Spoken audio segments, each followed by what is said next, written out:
Obrigado. Bom, primeiramente agradecer o Yuri e o time da Bren ali pelo convite aqui pela Reciclo poder participar do evento, que é um evento tão importante, né, que a gente fala bastante de SD hoje em dia. Acho que mais para me apresentar aqui no começo, meu nome é Bruno Paspalato, eu sou head de finanças aqui da parte de novas capacidades do time do Reciclo. Tenho bastante experiência já com resíduo, então estou quase 7 anos já trabalhando diretamente com resíduos, trabalhando no planejamento financeiro e operacional dos maiores players do Brasil.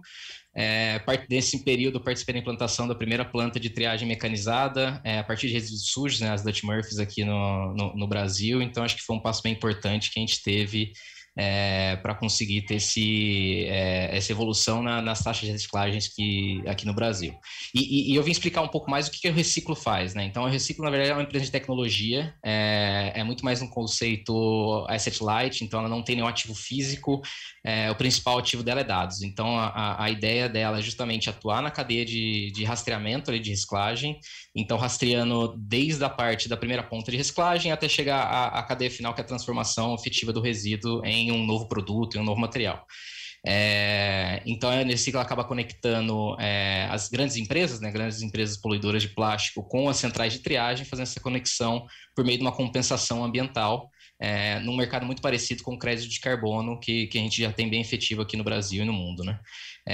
Na Europa, isso já é um pouco mais regulamentado, então a gente tem o EPR, né, na Europa, que a tradução é a responsabilidade estendida do produtor, então já obriga quem são as empresas que poluem com plástico, né, que colocam o plástico no meio ambiente, a compensar suas emissões, ou por meio de reciclagem, ou por meio de compensações que são certificados, que já são bem atuantes lá na Europa.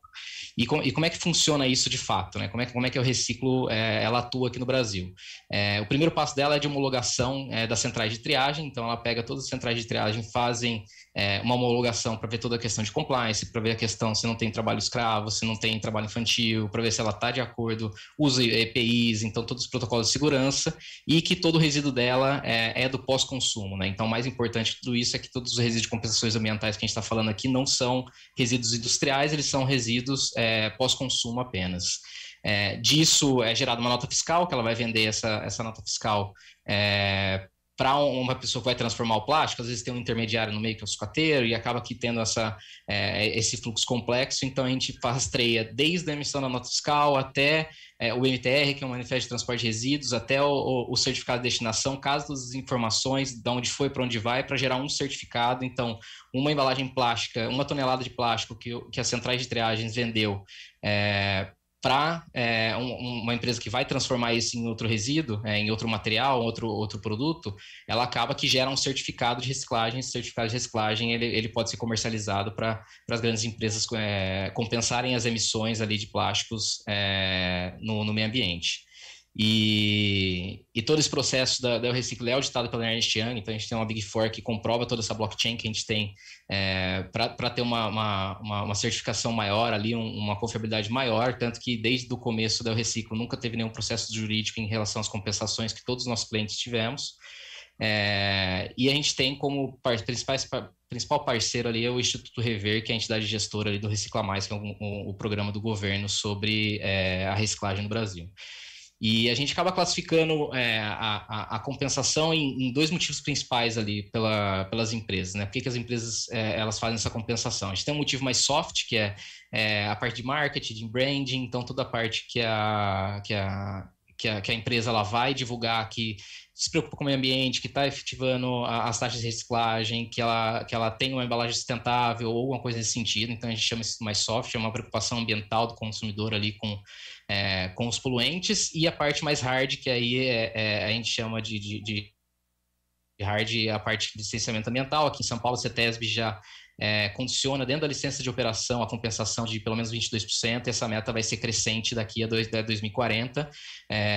Hoje, se eu não me engano, são 22%, vai crescer ano que vem para 23%, e acho que até 2025 chega próximo de 30% a 40%. Então, é uma meta que ela vem bem agressiva. Então, hoje não é muito o cenário que a gente vê pelas taxas de reciclagem, né? Hoje, a estimativa que o Brasil recicla hoje em torno de 4% ali de todo o material que é coletado no mercado. Em 2011, 1/3 de todo o material que foi reciclado efetivamente a Eu Reciclo conseguiu certificar e compensar por meio das homologações, por meio das transações, um terço desse material a gente conseguiu certificar e vender por uma compensação ambiental, né? E disso foram gerados aproximadamente 11 milhões de receita incremental para toda a cadeia de centrais de triagem, que vai desde a cooperativa, catadores, todo mundo que tem a formalização ali da ambiental, e uma das preocupações nossas é justamente com o que esse dinheiro está sendo investido, né? Porque se for só para aumentar a remuneração ali dos operadores, né? A gente chama de operadores as pessoas que têm as centrais de triagem, os catadores, cooperativas,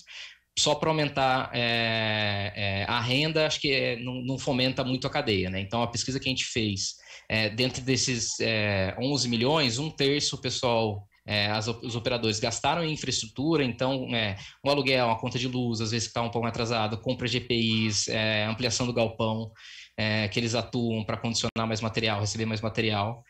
Um terço foi de fato para gerar uma renda adicional, né? Você tem um impacto social grande também quando você gera mais renda para essas pessoas que estão ali na linha de frente. E um terço desse dinheiro, né, que a gente remunerou eles, acabou indo para a expansão do negócio. Então, vai desde a compra de um caminhão até a compra de novas esteiras de triagem, prensas. Então, tudo que foi que conseguiu alavancar de fato o negócio deles, de conseguir trazer mais material e mais certificados e assim fomentar cada vez mais a logística reversa, né? Hoje a Reciclo já atua em todos os estados, então nos 26 estados mais Distrito Federal, então ela já tem parceiros, ali são cerca de 220 cooperativas que são entre cooperativas e grandes players do mercado que geram os certificados, que tem toda a reciclagem. E disso, não só disso, né, não só do que já acontece a reciclagem, né, das cooperativas que já fazem separação de plástico, papel, papelão, que são materiais mais fáceis, a Reciclo também ela atua bastante na fomentação de materiais que são de difícil reciclagem, né? Um grande exemplo disso é o vidro, que é um material que é dificilmente reciclado, o custo dele é muito barato, né, para vender. Hoje o custo mais ou menos para você vender uma tonelada de vidro é de R$100, e às vezes a logística não compensa para você levar para um reciclador. Então, no Amazonas, a gente fez um trabalho que a gente conseguiu alavancar os certificados lá no Amazonas para conseguir compensar, levar um lugar mais próximo de reciclagem, que era no Recife, se eu não me engano, e nisso o certificado ele triplicou o valor original de venda do material, né? Então, um material que era R$100 para venda, a gente conseguiu gerar um certificado de R$350, que conseguiu fomentar de fato essa cadeia e conseguir reciclar materiais que não tinham potencial de serem reciclados até pela questão logística, né? E nisso foi que se baseia um pouco da estrutura do Reciclo, né? Então é muito na fomentação na cadeia de reciclagem. A meta do Reciclo é aumentar as taxas de reciclagem no Brasil, e a gente tem feito todo esforço para isso. Aí o Reciclo teve uma captação recente de um Series B de aproximadamente 100 milhões, né? Então a ideia é justamente investir cada vez mais em todo o trabalho de tecnologia que já foi feito, de rastreamento em pessoas, para conseguir aumentar mais a produção também de recicláveis dentro das cooperativas e operadores. E parte desse valor também vai para uma estrutura de Embedded Finance, que basicamente ela vai gerar dois produtos financeiros que vão investir em infraestrutura pesada para também obter grandes plantas de reciclagem aqui no Brasil. Um deles vai ser um FIPE, que daí são plantas mais estruturadas, plantas com sensores óticos, plantas com maquinário europeu, então são plantas bem mais estruturadas, e plantas menores também por via de um FIDIC, que a gente está estruturando também para ir para plantas menores, cooperativas, para conseguirem terem mais produção, mais produtividade ali dentro da própria planta existente. Hoje a gente já tem o nosso primeiro FIDIC, já foi, a máquina já está entrando em operação agora no final do ano, um investimento um pouco menor, e o nosso FIPE a gente já tem um soft commitment, pelo menos 50% do valor. A gente está falando de um FIPE de um valor de 100 milhões aproximadamente, uma planta bem complexa, a planta de maior tecnologia que vai ter no Brasil. Hoje, as plantas, se eu não me engano, são 3 plantas em operação no Brasil. Uma começou recentemente ali no Pernambuco, mas já tem uma no Pernambuco e uma em São Paulo já operando. E essa vai contar com mais sensores ópticos, maior nível de produção, então vai ser uma das maiores plantas aqui do Brasil de tecnologia. Já foram 50% captados praticamente com software community entre family office e parceiros estratégicos, então a gente não depende só de investidores, a gente tem alguns parceiros estratégicos também que estão dispostos a investir para aumentar a taxa de reciclagem no Brasil, e essa máquina maior, né, o FIPE que a gente vai fazer, a ideia é entrar em operação já no segundo trimestre.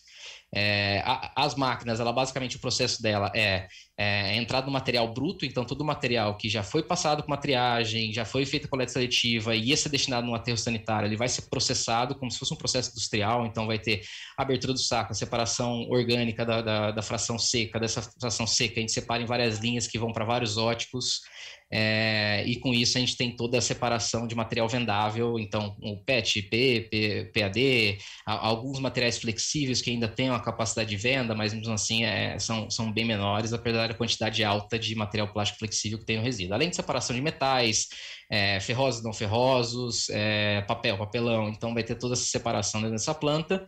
E acaba que o que sobra dessa planta, que a gente chama do rejeito, a gente consegue produzir um CDR de muita qualidade. Então, o CDRU, que é um combustível derivado de resíduo, a partir do resíduo sólido urbano, que ele tem sua grande maioria ali plástico, cerca de 30% a 40% desse material é um material plástico, então material que tem um poder calorífico, que consegue atender as normas ali das cimenteiras, né? Então, as cimenteiras, elas sempre seguem as especificações de PCI, de cloro, cinzas, umidade. Então, a gente estima que com essas grandes plantas, a gente vai conseguir gerar uma quantidade boa de CDR, uma planta de 40, 50 toneladas hora de material bruto, a gente consegue produzir entre 5 e 6 mil toneladas de CDR por mês. Então, é uma possibilidade, já que hoje alguns materiais plásticos, principalmente plásticos, não conseguem ter um valor de venda muito efetivo, até pela qualidade do material, às vezes tem muita quebra no processo de transformação, e isso pode ter um potencial grande de transformar num combustível derivado de resíduo que vai levar para uma caldeira, para uma cimenteira ou para qualquer tipo de caldeira que vai gerar vapor ali ou calor no seu processo, né? Então, a ideia de ter essas plantas que vão gerar grande quantidade, cerca de 30% do resíduo vai virar CDR, então das 40 toneladas horas, 30% vai virar CDR, um material de qualidade, com um poder calorífico que atende às cimenteiras, e isso a gente entende como um ponto intermediário da cadeia de valorização de resíduos também, mas a gente sabe que tem muitos estudos aí falando sobre pirólise, reciclagem química, waste to energy, que eu acho que tem bastante gente falando hoje, bastante especialista aqui, e a gente entende que o CDRU ali é um caminho intermediário que a gente vai ter